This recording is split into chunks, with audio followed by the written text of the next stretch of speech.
రాజస్థాన్ మట్టిలో నేటికి ఎన్నో రహస్యాలు పూడుకుపోయి ఉన్నాయని చెబుతుంటారు. కాని అక్కడ భానగఢ్ అనే ఒక కోట ఉంది. అక్కడ బోలెడన్ని రహస్యాలు దాగి ఉన్నాయి. ఈ కోట గురించి తెలియనివారు మన దేశంలో ఒక్కరు కూడా ఉండరు. ఇది ప్రపంచంలోనే అత్యంత దెయ్యాల ప్రదేశంగా 3వ స్థానంలో నిలుస్తుంది. ఇండియాలో అయితే ఇది మొదటి మరియు అత్యంత భయంకరమైన ప్రదేశంగా ర్యాంక్ పొందుతుంది. ప్రపంచ స్థాయిలో దీనికి గుర్తింపు ఉంది మరియు అక్కడి స్థానికులకు ఇది రోజువారీ విషయం. ఇది ఎలాంటి ప్రదేశమంటే ప్రతిరోజు ఉదయం లేదా మధ్యాహ్నం, సాయంత్రం వేళల్లో ప్రజలు అదే ఉద్దేశ్యంతో ఆ దృష్టితోనే అక్కడికి వెళ్తుంటారు. కానీ సాయంత్రమయ్యాక అక్కడికి కన్నెత్తి చూడటానికి కూడా 10 సార్లు ఆలోచిస్తారు. సాయంత్రమైన తర్వాత లోపలి నుండి కొందరు స్త్రీలు అరుస్తున్నా, కేకలు వేస్తున్నా శబ్దాలు వస్తాయి. అలాంటి ఒక వ్యక్తి అక్కడికి వెళ్ళాడు. అతని పేరు మానవ్. అతను అక్కడికి వెళ్ళి తన కళ్ల ముందే తన చావు నాట్యం చేయడాన్ని చూశాడు. ఈరోజు ఈ కథ మొత్తం అతని గురించే ఉండబోతోంది. నా జీవితకాలంలో, నా ఈ 1.5-2 సంవత్సరాల యూట్యూబ్ కెరియర్లో భానగఢ్ కోట మీద వీడియో సరైన సమయంలోనే చెయ్యాలని నేను చాలా ఓపిక పట్టాను. ఆ రోజు రానే వచ్చింది. బహుశా ఈ రోజు నేను మీకు చాలా విషయాలు చెప్పబోతున్నాను. కానీ ఇప్పుడు ఈ వీడియో ప్రారంభించే ముందు ఇలాంటి మరిన్ని హారర్, మిస్టీరియస్ మరియు చారిత్రక వీడియోలు చూడటానికి ఈ ఛానల్ని సబ్స్క్రైబ్ చేయండి. ఇప్పుడు ఈ కథ మొదలవుతుంది. మానవ్ అనే ఒక 20 ఏళ్ల యువకుడు టూర్ గైడ్గా ఉండేవాడు. అతను భానగఢ్, జైపూర్ వీటన్నింటి చుట్టూ ఎప్పుడూ సెషన్స్ క్రియేట్ చేసేవాడు. ఆ సెషన్స్లో వేర్వేరు వ్యక్తులు వచ్చేవారు, ఇక్కడ ఏం జరిగింది, ఏం కాలేదు అని తెలుసుకోవడానికి. అతడు అందరికీ బాగా టూర్ గైడ్ చేసేవాడు. అతని తల్లిదండ్రులు వృద్ధులు. వాళ్ళు ఎలాంటి పని చేసేవారు కారు. ఈ ఒక్క అబ్బాయే ఇదంతా చేసేవాడు. అతనొక్కడే వారికి ఆధారం. అతనికి బాగా వచ్చిన ఒకే ఒక్క పని ఇది. మరియు అతనికి ప్రతి ప్రాంతం గురించి బాగా తెలుసు. ఇక్కడ ఏ కథ జరిగింది, అక్కడ ఏ కథ జరిగింది అనేది తెలుసు. కానీ అతను ఒక విషయంలో చాలా అతి తెలివి ప్రదర్శించేవాడు. ఉన్నదున్నట్లుగా సరళంగా కథ చెబితే ఎవరికీ మజా రాదని, అదే కథలో కాస్త మసాలా దట్టించి చెబితే అందరికీ నచ్చుతుందని అతనికి బాగా తెలుసు. అప్పుడే జనాలు ఆగుతారు, అప్పుడే జనాలు వస్తారు, అప్పుడే జనాలు వింటారు. ఆ వ్యూహాన్నే అతను అనుసరిస్తున్నాడు. అది రాజస్థాన్లోని కుల్ధారా అయినా లేదా భానగఢ్ కోట అయినా ప్రతి దాని గురించి అతను కథను చాలా పెంచి పెద్ద చేసి చెప్పేవాడు. కానీ తాను అందరినీ పిచ్చోళ్లను చేస్తున్నానని అతనికి తెలుసు. మరియు అతను ఒంటరిగా కూర్చుని అక్కడ భయాన్ని అమ్ముకునే వ్యాపారం చేస్తున్నాడు. అప్పుడు సెలవుల రోజులు నడుస్తున్నాయి. మానవ్కు డబ్బులు సంపాదించడానికి ఇది చాలా మంచి సమయం. ఎందుకంటే అందరూ టూరిస్ట్ స్పాట్లకు వస్తారు. మన దేశంలో రాజస్థాన్ నంబర్ 1 టూరిస్ట్ స్పాట్గా మారిపోయింది. అక్కడ ఎన్నో చారిత్రక ప్రదేశాలు ఉన్నాయి. వాటిని సందర్శించడానికి ప్రజలు వస్తూనే ఉంటారు, మానవ్ను కలుస్తూనే ఉంటారు. మానవ్కు అత్యధిక ఆదాయం తెచ్చిపెట్టే ప్రదేశం భానగఢ్ కోట. అది అతిపెద్దది కావడంతో అక్కడికి జనాలు వస్తూ ఉండేవారు మరియు కేవలం మానవ్నే పట్టుకునేవారు. ఎందుకంటే అతనే అత్యుత్తమమైన కథలు వినిపిస్తాడని అందరికీ తెలుసు. అతను అందరికీ కథలు వినిపించిన తర్వాత అక్కడి నుండి బయలుదేరుతున్నాడు. సాయంత్రమైపోయింది. సాయంత్రం అయిన తర్వాత అక్కడి స్థానికులు ఎవరూ భానగఢ్ వైపు కన్నెత్తి కూడా చూడరు. ఎందుకంటే ఆ ప్రదేశమంటే అంత భయం. అప్పుడు ఆ సమయంలో ఏమైందంటే archaeological survey of India ASI కూడా భానగఢ్ కోటలో సాయంత్రం 6 గంటల తర్వాత అస్సలు ఉండకూడదని నిషేధించిందని మానవ్కు కూడా తెలుసు. కాబట్టి మానవ్ ఆ నియమాలన్నింటినీ బాగా పాటించేవాడు. అప్పుడు తన బ్యాగ్ తీసుకుని కిందకు దిగుతుండగా ఆ సమయంలో అక్కడ ఒక 4-5 కాలేజీ స్టూడెంట్స్ కనిపించారు. వాళ్ళు అతనితో, అరే మీరు కథలు చెప్పే మానవ్ కదూ, నేను మీ రీల్స్ చాలాసార్లు చూశాను అని అన్నారు. దానికి అతను, హహహ తప్పకుండా, థ్యాంక్స్, అలాగే చూస్తూ ఉండండి అని అన్నాడు. అప్పుడు ఆ పిల్లలు, మేమిప్పుడే ఇక్కడికి వచ్చాము, మమ్మల్ని కొద్దిగా తిప్పి చూపించగలరా అని అడిగారు. అప్పుడు మానవ్ వెంటనే ఖరాఖండీగా నిరాకరించాడు. లేదు లేదు బాబూ, ఇక్కడ 6 గంటల తర్వాత రావడం చట్టవిరుద్ధం, మనం ఇక్కడికి రాలేము, మరియు లోపల చాలా వింతైన విషయాలు కూడా జరుగుతుంటాయి అని చెప్పాడు. అప్పుడా పిల్లలు, మీరివన్నీ నమ్ముతారా అని అడిగారు. మానవ్, దయచేసి మీరు రేపు రండి అని చెప్పాడు. పిల్లలు, లేదు, రేపు మాకు సెలవు దొరకదు. మీరు ఈరోజే మమ్మల్ని తిప్పి చూపించండి. కావాలంటే మేము మీకు కొంచెం ఎక్స్ట్రా డబ్బులిస్తాము అని అన్నారు. ఎక్స్ట్రా అని వినగానే మానవ్ బుద్ధి కాస్త పక్కదారి పట్టింది. ఎందుకంటే అతనికి డబ్బు కావాలి. డబ్బే మానవ్ మోటివేషన్. ఆ తర్వాత మానవ్ సరే డన్ రండి అన్నాడు. ప్రతి ఒక్కరూ బానగఢ్ నుండి ఇక్కడ ఉండటం ఏదో పాపమన్నట్లుగా బయటకు వెళ్ళిపోతున్నారు. ఒకవైపు జనాలు బయటకు వెళుతుంటే మరోవైపు ఈ మానవ్ ఆ పిల్లల్ని తీసుకుని లోపలికి వెళుతున్నాడు. అప్పుడు మానవ్ తన కథను ప్రారంభించాడు. దానికోసమే అతనిక్కడ చాలా ఫేమస్. ఇక్కడ రాజులుండేవారు. ఇక్కడ రాజు కూర్చునేవాడు. ఇక్కడ రాణి రత్నావతి గజ్జలు కట్టుకొని నాట్యం చేసేది. ఇక్కడ ఈ మంత్రి కూర్చునేవాడు. ఆ మంత్రి కూర్చునేవాడు. ఇలా కథలన్నీ చెబుతూ ఒకప్పుడు ఈ ప్రదేశం చాలా వైభవంగా ఉండేదని, కాని ఆ తర్వాత ఈ ప్రదేశం ఇప్పుడు మీరు చూస్తున్నట్లుగా ఒక శిథిలావస్థగా మారిపోయిందని చెప్పాడు. అప్పుడు ఆ పిల్లలు అకస్మాత్తుగా ఇలా శిథిలాలుగా మారిపోవటమనేది నాకు చాలా విచిత్రంగా అనిపిస్తోంది అని అన్నారు. పిల్లలు మళ్ళీ అడిగారు, ఈ ప్రదేశం నిజంగానే హాంటెడ్ దెయ్యాలుండేదా? ఇక్కడ నిజంగానే దెయ్యాలు ప్రేతాలు తిరుగుతూ ఉంటాయా అని. ఆ విషయం మానవ్కు ఎప్పటినుంచో తెలుసు. ఎందుకంటే ప్రతిరోజు జనాలతన్ని అడుగుతూనే ఉంటారు. అది కుల్ధారా అయినా భానగఢ్ అయినా ఇక్కడ దెయ్యాలున్నాయా లేదా అని జనాలడుగుతారు. అందర్నీ భయపెట్టడానికి అతని మాట చెప్పేవాడు. అవును పిల్లలు, అవును, ఇక్కడ దెయ్యాలు ప్రేతాలు తిరుగుతూ ఉంటాయి. మీరక్కడ చూస్తున్న ఆ ఖాళీ గదుందే, అక్కడ అర్ధరాత్రి దెయ్యాల జాతర జరుగుతుంది.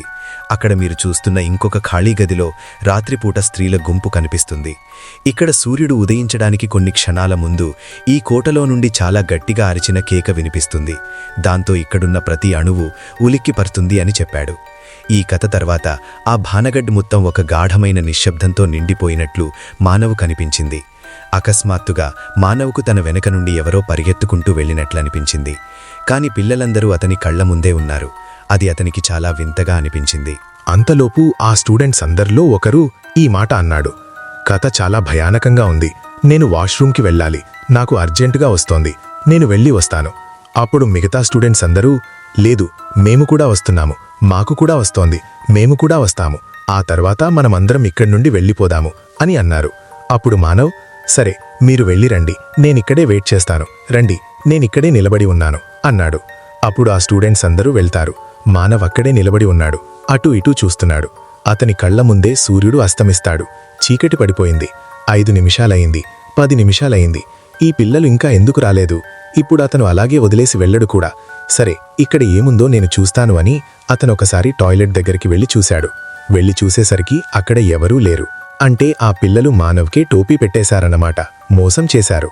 ఇది ఎలా జరుగుతుంది? ఇది ముమ్మాటికి దొంగతనమే. ఇది ఎలా సాధ్యం అని మానవ్కు చాలా కోపమొచ్చింది. కాని అకస్మాత్తుగా అతని బుర్రలోకి ఒక ఆలోచన వచ్చింది. ఇక్కడ డబ్బు ముఖ్యం కాదు, కాని సూర్యుడు అస్తమించిన తర్వాత భానగఢ్ కోటలో నేను ఒంటరిగా నిలబడి ఉన్నాను. రాత్రి అయిపోయింది. అతను అలా తిరిగి భానగఢ్ తలుపు దగ్గరకు చేరుకున్నాడు. అక్కడ ఒక పొడవైన ఇనుప తలుపు ఉందని చూశాడు. మిగతా అన్ని కోటల్లో ఉన్నట్లుగానే, కాని ఆ తలుపు మూసి ఉంది. ఇప్పుడు భానగఢ్లో ఈ జనాలు తిరగరు. ఈ ఒక్క కోట వల్లే వాళ్ళు ఇటువైపు రారు. ఇప్పుడు ఈ కోటకు కాపలా ఎవరుంటారు? ఎవరూ లేరు. తను లోపల నుండి తలుపు బాదితే బయట నుండి ఎవరో వచ్చి తెరుస్తారనే అవకాశం లేదు. లేదు, లోపల ఎవరూ లేరు, బయట ఎవరూ లేరు. అసలు బయట ఎవరైనా ఉండే అవకాశమే లేదు. తాను జనాలకు ఎప్పుడూ పెంచి పెద్ద చేసి చెప్పే ఆ కథలన్నీ ఒకవేళ నిజమైతే, ఒకవేళ నిజంగానే అది తనతో జరిగితే? ఇదే భయం అతన్ని పదే పదే వేధిస్తోంది. ఈ గోడల వెనుక నుండి ఎవరైనా వస్తారేమో అని అతను పదే పదే భయపడ్డాడు. అకస్మాత్తుగా నవ్వుతున్నట్లు, ఆడుకుంటున్నట్లు, అంటే ఇక్కడ జనాలు ఉన్నారన్నట్లుగా శబ్దాలు రాసాగాయి. మానవ్కు ఇప్పుడు చాలా ప్రశాంతంగా అనిపించింది. హమ్మయ్య, నేనిక్కడ ఒంటరిగా లేను, ఇక్కడ ఇంకో కొంతమంది జనాలు కూడా ఉన్నారు, బావుంది అనుకున్నాడు. ఆ తర్వాత అతను నడుచుకుంటూ ఆ గది దగ్గరికి వెళ్ళాడు. ఆ గది దగ్గర ఒక పల్చటి పరద, తెర వేసి ఉండటం చూశాడు. ఆ పరద అటువైపు అతనంతా చూడగలిగాడు. కొందరు స్త్రీలు ఒకరితో ఒకరు మాట్లాడుకుంటున్నారు.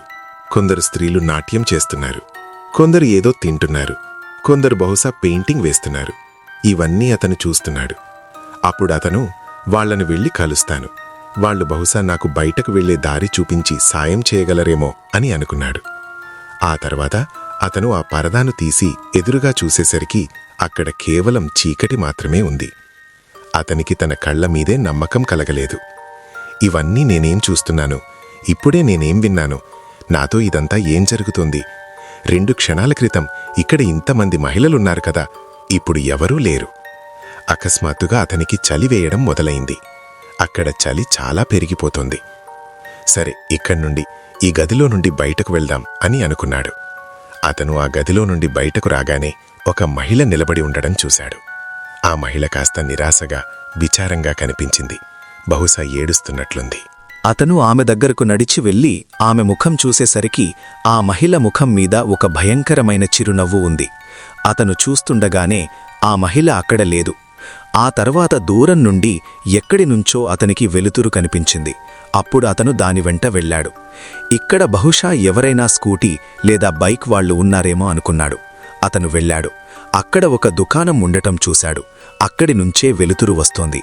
అతను కాస్త దగ్గరికి వెళ్లి చూశాడు. నిజంగానే అక్కడ ఒక వ్యక్తి నిలబడి ఉన్నాడు. బహుశా నాలాగే ఇతను కూడా ఇక్కడ ఇరుక్కుపోయి ఉంటాడేమో అనుకున్నాడు. నేను నా పని వల్ల ఇక్కడ ఇరుక్కుపోయాను. బహుశా ఇతను కూడా తన ఉద్యోగం వల్ల ఇరుక్కుపోయి ఉంటాడనిపించింది. అతను లోపలికి వెళ్ళాడు. లోపలికి వెళ్ళిన తర్వాత అతను అన్నాడు, సోదరా, నేను కూడా ఇక్కడ ఇరుక్కుపోయాను. బయటకు వెళ్ళడానికి ఇక్కడ ఏదైనా దారి ఉందా? ఏమో, ఇక్కడ చాలా వింత వింత విషయాలు కనిపిస్తున్నాయి. నాకు చాలా భయంగా ఉంది. విచిత్రమైన శబ్దాలు వినిపిస్తున్నాయి. నాతో చాలా జరుగుతోంది. ఇప్పుడు మీరు కూడా ఇరుక్కుపోయారు కదా, మీరేం చేస్తారు? దానికి ఆ వ్యక్తి ఎలాంటి సమాధానం ఇవ్వలేదు. అకస్మాత్తుగా ఆ వ్యక్తి తన బ్యాగ్ సర్దుకుంటూ ఒక స్త్రీ గొంతులో ఇలా అన్నాడు, ప్రతి రాత్రి నేను చేసేదే నిరీక్షణ, ముక్తి కోసం నిరీక్షణ. ఆ వ్యక్తి వెనక్కి తిరగ్గానే అది మరెవరో కాదు, కొద్ది క్షణాల క్రితం మానవును వెంబడించిన అదే మహిళ. ఇదంతా జరుగుతుండటం చూసి మానవ్ కాళ్ల కింద భూమి కంపించింది. అతని గుండె వేగంగా కొట్టుకోవడం ప్రారంభించింది. మానవ్కు ఇప్పుడు గుండెపోటు వస్తుందేమో అన్నంత పనైంది. అయినా అతను తనను తాను ప్రశాంతపరుచుకోవడానికి ప్రయత్నిస్తూ, లేదు లేదు లేదు, ఇవన్నీ ఇక్కడ అస్సలు జరగడం లేదు అని అనుకున్నాడు. అప్పుడు మహిళగా మారిపోయిన ఆ వ్యక్తి, మాతో పాటు ఇక్కడే ఉండిపోతావా అని అడిగింది. ఇలా అనగానే చుట్టుపక్కల గోడలన్నింటిలో నుండి రకరకాల దెయ్యాలు, ప్రేతాలు బయటకు రావడం మొదలైంది. ఒక వ్యక్తి బయటకు రాసాగాడు. 2-3 స్త్రీలు బయటకు రాసాగారు. వారిలో ఎవరూ బతికిలేరు. అందరూ శవాలే. ఒకరి ముఖం కాలిపోయింది. మరొకై చేతులు, కాళ్ళు విరిగిపోయున్నాయి. కుంటుతూ నడుస్తున్నారు. కాని వాళ్లంతా ఒకే ఒక్కరి వెనుక పరిగెత్తుతున్నారు. మానవ్ కూడా అటూ ఇటూ పరిగెత్తడానికి ప్రయత్నిస్తున్నాడు. ప్రతిచోట అతను తప్పించుకుని పరిగెత్తటానికే ప్రయత్నిస్తున్నాడు. అక్కడొక మెట్లున్నాయి. వాటిపైకి వేగంగా పరిగెత్తుకుంటూ వెళ్ళాడు. ఆత్మలన్నీ అతని వెంటే పడుతున్నాయి. కాబట్టి అతను వెళ్ళగలిగే ఒకే ఒక్క దారి అతనికదే అనిపించింది. అతను ఆ మెట్లెక్కుతుండగానే తన వెనుక ఆ ఆత్మలు రాకపోవటాన్ని గమనించాడు. నేనెక్కడికి వచ్చానని అతను చూసుకునేసరికి అది ఒక హనుమాన్ గుడి. దెయ్యాలు, భూతాలు హనుమంతుడి దరిదాపుల్లోకి కూడా రాలేవు కదా, ఇది మీ అందరికీ తెలిసిందే. తనతో జరుగుతున్న ఈ విషయాలన్నింటినీ పైనుండి చూశాడు. ఆత్మలన్నీ తన కోసం కిందనే ఎదురుచూస్తున్నాయని తెలుసుకున్నాడు. కాని ఏదేమైనా నేను హనుమాన్ గుడిలో సురక్షితంగా ఉన్నాను, నన్ను కాపాడేది ఇదే అనుకున్నాడు. కాని గత కొద్ది గంటల్లో జరిగిన వాటన్నింటి వల్ల అతను అక్కడే స్పృహ తప్పిపడిపోయాడు. ఆ తర్వాత ఉదయాన్నే మానవ్ కళ్ళు తెరిచాడు. అతను చూసేసరికి ఉదయమైపోయింది. తన చుట్టూ చాలామంది పోగుపడ్డారు. తన చుట్టూ చాలామంది టూరిస్ట్ గైడ్లు ఉన్నారు. టూరిస్టులు తనని చూస్తున్నారు. మరియు అతను సరిగ్గా ఆ హనుమాన్ గుడి దగ్గరే ఉన్నాడు. ఇంతమంది ఉండటం చూసి మానవ్ కాస్త కుదుటపడ్డాడు. ఈ రాత్రి ఒక పీడకలగా, ఒక చెడ్డ రాత్రిగా భావించి ఇక ఇదంతా చాలు అని అనుకున్నాడు. వాటన్నింటినీ అర్థం చేసుకుని అతను ఆ కోట నుండి బయటకు వచ్చేశాడు. ఈ భయమంతా అప్పుడే మొదలైంది, ఎప్పుడైతే ఈ కోటను నిర్మించడం మొదలుపెట్టారో. 16వ శతాబ్దంలో ఈ కథ ప్రారంభమైంది. రాజు భగవంత్ సింగ్ ఈ కోట మొత్తాన్ని నిర్మించడానికి సిద్ధమైనప్పుడు దగ్గర్లోనే ఒక సాధు గురువు బాలునాథ్ నివసించేవాడు. మీ రాజ్యమంతా నాశనమైపోతుంది, ఈ కోటలోకి వచ్చి నివసించేవారెవ్వరికీ ఎప్పటికీ సంతోషం దక్కదు, ఆ మనిషి నాశనమైపోతాడు అని ఆయన అన్నాడు. రాజు భగవంత్ సింగ్ ఈ మాటలన్నింటినీ అంగీకరించాడు. కాని అజబ్ సింగ్ ఈ మాటలను పాటించలేదు. ఈ కోటను నిర్మిస్తున్న సమయంలో అది పూర్తయ్యాక చివరిగా పైన పైకప్పును నిర్మిస్తున్నప్పుడు ఆ భవనం నీడ ఆ గురువుగారి పూరి నుడిసె మీద పడింది. అప్పటి నుండి నేటి వరకు ఏమని చెబుతారంటే అక్కడ కేవలం శాపం మాత్రమే మిగిలిందని, ఎవరు ఇక్కడ ప్రశాంతంగా ఉండలేకపోయారని అంటారు. రాజ్యమంతా నాశనమైపోయింది. భానగఢ్ కోట చుట్టుపక్కల మీకు కేవలం ఎడారి మాత్రమే కనిపిస్తుంది. ఎవరైనా ఎప్పుడైనా ఇక్కడికి నివసించడానికి వచ్చినా వాళ్లు కూడా రాత్రికి రాత్రే ఇక్కడి నుంచి వెళ్ళిపోతారు. కొన్ని సంవత్సరాలు గడిచిపోయాయి. భానగఢ్ లోపల అప్పటికీ ప్రశాంతత నెలకొనలేదు. కాని అక్కడే రాజు ఛత్రసింగ్కు ఒక కూతురుండేది. ఆ ప్రాంతంలో ప్రతి ఒక్కరూ ఆమె అందానికి ఫిదా అయ్యేవారని చెబుతారు. వారిలో ఒక తాంత్రికుడు కూడా ఉన్నాడు. అతను చాలాసార్లు తన ప్రతిపాదనను ఆమె ముందుంచాడు. కాని రాణి రత్నావతి ప్రతిసారీ అతన్ని తిరస్కరించింది. తన తంత్రవిద్యను ఆశ్రయించక తప్పదని ఆ తాంత్రికుడికి అర్థమైంది. రత్నావతికి చెందిన ఒక దాసి ఒకే దుకాణం నుండి అత్తరు, పర్ఫ్యూమ్ కొనుగోలు చేస్తుందని అతను గమనించాడు. ఒకసారి తాంత్రికుడు అదే దుకాణంలోని అత్తరు సీసాలో తన మంత్రాన్ని జపించాడు. ఆ దాసి అత్తరు తీసుకొని రత్నావతి వద్దకు చేరుకోగానే ఎలాగో తెలియదు కాని అందులో ఏదో క్షుద్రపూజ జరిగిందని రత్నావతికి అర్థమైంది. ఆమె వెంటనే ఆ సీసాను బాల్కనీలోంచి బయటకు విసిరేసింది. సరిగ్గా దాని కిందనే ఆ తాంత్రికుడు నిలబడియున్నాడు. గాలిలోనే ఆ సీసా ఒక రాయిగా మారిపోయింది. దానివల్ల తాంత్రికుడి తల పగిలిపోయి అక్కడికక్కడే మరణించాడు. కాని చనిపోయే ముందు ఆ తాంత్రికుడు భానగఢ్ ఇప్పుడు పూర్తిగా నాశనమైపోతుందని శాపం పెట్టాడు. గాయ్స్, అదే జరిగింది. తాంత్రికుడి మరణం జరిగిన సరిగ్గా 1 సంవత్సరం తర్వాత భానగఢ్ మరియు అజబ్గఢ్ మధ్య యుద్ధం జరిగింది. అందులో అందరూ చనిపోయారు. రత్నావతి కూడా ప్రాణాలతో దక్కలేదు. ఈ చరిత్ర మొత్తంలో నేను విన్నది కేవలం చావు మాత్రమే. ఇక్కడ అందరూ చనిపోతూనే ఉన్నారు. భానగఢ్ కథలు, రాజస్థాన్లోని భానగఢ్ కోట, దాని చరిత్రలోకెల్లా ఇప్పుడు తన దయ్యాల కథల కోసమే అత్యధికంగా ప్రసిద్ధి చెందడానికి బహుశా ఇదే కారణం కావచ్చు. ఆ తర్వాత చాలామంది పారానార్మల్ ఇన్వెస్టిగేటర్లు కూడా ఇక్కడికి వెళ్లారు. కొంతమందికి ఇక్కడ కొన్ని విషయాలు దొరికాయి, కొంతమందికి ఇక్కడ ఏమీ దొరకలేదు. ఇక్కడ చాలా ఫేమస్ అయిన గౌరవ్ తివారీ కూడా భానగఢ్ గూటకు వెళ్లారు. ఆయనకు కూడా అక్కడ అంత ప్రత్యేకంగా ఏమీ దొరకలేదు. గాయ్స్, బహుశా ఈ ప్రదేశం హాంటెడ్ కావచ్చు. కానీ దీని కథలో చాలా కల్పనలు కూడా ఉండొచ్చు కదా? ఎందుకుండకూడదు? ఖచ్చితంగా ఉండొచ్చు. ఎందుకంటే అక్కడి టూర్ గైడ్లు కూడా ఇదే చేసేవారు. ఈ విషయాలన్నింటినీ వ్యాప్తి చేసే పని వాళ్లదే. నిస్సందేహంగా నేనిప్పటికీ అదే చెప్తున్నాను. బహుశా ఇక్కడ దయ్యాలకు సంబంధించిన విషయాలుండొచ్చు. ఇక్కడ ఏదో ఒక ప్రేతాత్మలు తిరుగుతూ ఉండొచ్చు కదా. ఇంత పాత ప్రదేశం ఉండొచ్చు. కానీ దీన్ని ఇండియాలో నంబర్ 1 హాంటెడ్ ప్లేస్గా చెప్పడం నాకు సరైనదే అనిపిస్తుంది. మరియు ఈరోజు ఈ వీడియో చివర్లో నేను మీకు ఇదే చెప్పాలనుకుంటున్నాను. ఈ ప్రదేశం టాప్ హాంటెడ్ ప్లేసుల్లో ఒకటిగా వచ్చినా సరే, కానీ మీకు అంతే భయం అనిపిస్తుంది. భయానికి ఎలాంటి మీటర్ ఉండదు అని జనాలు చెప్తుంటారు కదా. భయం అంటే భయమే. గుండె వేగంగా కొట్టుకుంటుంది. ప్రతి ఒక్కరికి అలాగే కొట్టుకుంటుంది.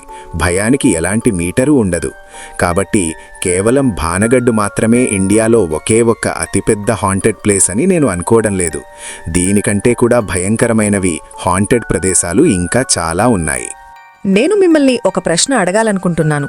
ప్రపంచంలోని అత్యంత భయంకరమైన ప్రదేశాలను నేను మీ ముందుకు తీసుకురావాలని మీరు అనుకుంటున్నారా? ఇంకా ఎన్నో హాంటెడ్ ప్రదేశాలను మీ ముందుకు తీసుకురావాలని అనుకుంటున్నారా? నేను మళ్ళీ నా తదుపరి హారర్ స్టోరీలో మిమ్మల్ని కలుస్తాను. ధన్యవాదాలు.